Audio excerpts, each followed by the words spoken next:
আমার পেছনে আছে ভগবান শ্রীকৃষ্ণের দ্বারকা নগর, যে দ্বারকা নগর মহাসমুদ্রের গভীরে এখনো পর্যন্ত অবস্থিত। আমার জীবন ধন্য। দেখুন, শুধু দর্শন করুন বন্ধুরা, এই সেই জায়গা দ্বারকার, যেখানে ভগবান শ্রীকৃষ্ণ নিজের নগরে স্থাপন করেছিলেন গান্ধারীর অভিশাপে।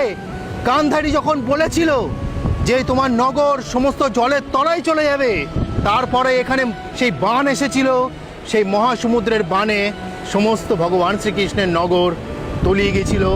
এই সেই নগর, আমরা আছি দ্বারকাতে, আর সেই দ্বারকা এখানেই অবস্থিত, সেই নগর এই জলের তলায়।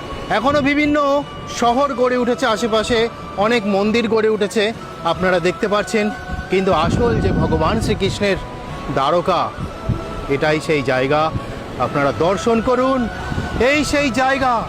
আমি জীবিত অবস্থায় সত্যি ধন্য যে ভগবান তুমি তোমার জায়গায় আমাকে এনেছো, আর আমি এটা দর্শন করতে পারবো, আমি আমার জীবনেও ভাবতে পারি। তাই হে ভগবান, হে কৃষ্ণ, তোমাকে বারংবার প্রণাম। তুমি আবার এসো ভগবান, তোমাকে প্রয়োজন।